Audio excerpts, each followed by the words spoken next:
Hello everyone, എല്ലാവർക്കും HimasVlogലേക്ക് സ്വാഗതം. ഇന്ന് നമുക്ക് വീട്ടിലുള്ള കുറച്ച് സാധനങ്ങൾ കൊണ്ട് ഒരു അട്ട ബിസ്ക്കറ്റ് എങ്ങനെ ഉണ്ടാക്കിയെടുക്കാൻ നോക്കാം. അത് നല്ല ടേസ്റ്റ് ആയിട്ടുള്ള ബിസ്ക്കറ്റ് ആണ്. ഇത് ഉണ്ടാക്കുന്നതിന് മുമ്പ് നിങ്ങൾ എന്റെ ചാനൽ സബ്സ്ക്രൈബ് ചെയ്യാൻ മറക്കരുത്, ലൈക്ക് ചെയ്യണം, കമന്റ് ചെയ്യണം, ബെല്ലൈക്കൺ ക്ലിക്ക് ചെയ്യാനും മറക്കരുതേ.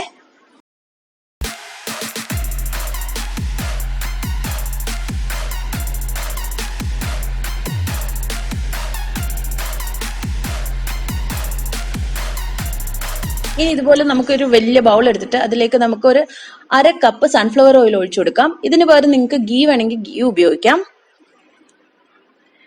ഇനി ഇതിലേക്ക് ഞാൻ ഇടാൻ പോകുന്നത് ഒരു 1/2 കപ്പ് പഞ്ചസാരയാണ്. ഇത് ഞാൻ പൊടിക്കാത്ത പഞ്ചസാരയാണ് എടുത്തേക്കുന്നത്. നിങ്ങൾക്ക് വേണമെങ്കിൽ പൊടിച്ച പഞ്ചസാര എടുക്കാം. ഇനി പൊടിക്കാത്ത പഞ്ചസാര ആയതുകൊണ്ട് നന്നായി ഇളക്കി യോജിപ്പിക്കണം. ഞാനിപ്പോൾ ഇത് ഇളക്കി എടുത്തിട്ടുണ്ട്. ഇതിലേക്ക് ഞാനിപ്പോൾ എടുത്തു വെച്ചിരിക്കുന്ന 1/2 കപ്പ് കടലമാവ് ഇട്ട് കൊടുക്കുകയാണ്. എന്നിട്ട് നന്നായിട്ട് ഇളക്കി കൊടുക്കണം. ഒട്ടും കട്ട ഇട്ടാതെ ഇളക്കി കൊടുക്കണം.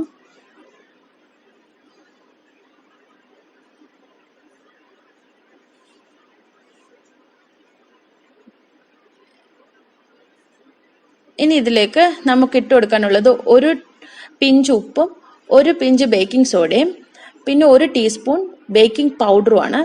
ഇത് ഞാൻ ഇതിലേക്ക് ഇട്ട് കൊടുക്കുകയാണ്. ഇനി ഇത് നന്നായിട്ട് ഇളക്കി കൊടുക്കാം. എല്ലാ വശത്തേക്കും ഈവനായി സ്പ്രെഡ് ആകുമ്പോൾ നമുക്കിതിലേക്ക് വാനില എക്സ്ട്രാക്ട് ഇട്ട് കൊടുക്കണം. 1 ടീസ്പൂൺ വാനില എക്സ്ട്രാക്ട്. ഇനി അത് നന്നായി ഇളക്കി യോജിപ്പിക്കുക. വാനില എക്സ്ട്രാക്റ്റിന് പകരം നിങ്ങൾക്ക് കാർഡമം പൗഡർ ഉപയോഗിക്കാം.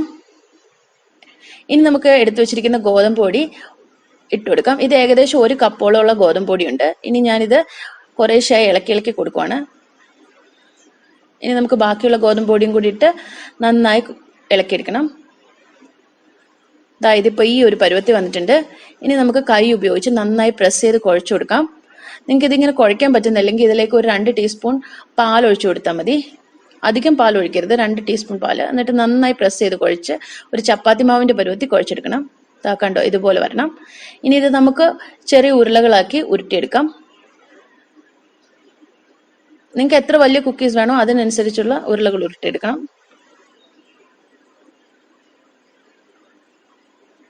ഞാനിപ്പോൾ ഇത് മുഴുവൻ ഉരുട്ടിയെടുത്ത് മാറ്റുവാണ്. ഇനി നമുക്ക് ഇതുപോലൊരു ബേക്കിംഗ് ട്രേ എടുത്തിട്ട് അതിലേക്ക് പ്രസ് ചെയ്ത് കൊടുക്കാം. ഞാനിവിടെ ബട്ടർ പേപ്പർ ഉപയോഗിക്കുന്നില്ല. ഇനി നമുക്ക് ഒരു ഫോർക്ക് എടുത്ത് അത് നന്നായി പ്രസ് ചെയ്ത് കൊടുക്കണം. ഇങ്ങനെ ചെയ്യുമ്പോൾ ഒരു ചെറിയ ഡിസൈനും വരും, നന്നായി സ്പ്രെഡ് ആയിട്ടുണ്ടാവും.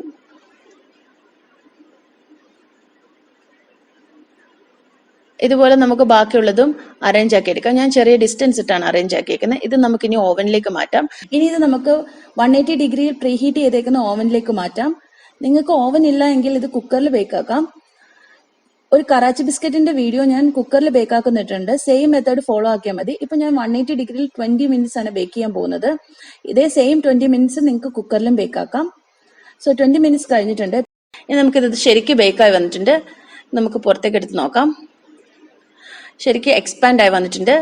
ഇനി നമുക്കിത് വെളിയിലേക്ക് എടുത്ത് ആറാൻ വെക്കാം.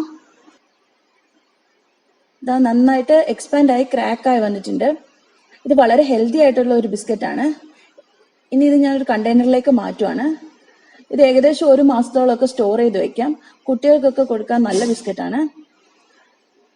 സോ ആദ്യം എടുക്കുമ്പോൾ ഇത് ചെറിയ സോഫ്റ്റ് ആയിട്ട് തോന്നും, പക്ഷെ ഇരിക്കെ അത് നല്ല കട്ടിയായിട്ട് വരും. സോ ഇത് എല്ലാവരും ചെയ്ത് നോക്കണം. എല്ലാവർക്കും വളരെ ഇഷ്ടപ്പെടും. ചായയുടെ കൂടെയൊക്കെ നല്ല കോമ്പിനേഷൻ ആണ്. ട്രൈ ചെയ്യണം. എൻ്റെ ചാനൽ സബ്സ്ക്രൈബ് ചെയ്യണം, ലൈക്ക് ചെയ്യണം, കമന്റ് ചെയ്യണം, ബെല്ലൈക്കൺ ക്ലിക്ക് ചെയ്യാനും മറക്കരുതേ. Thank you for watching. Bye.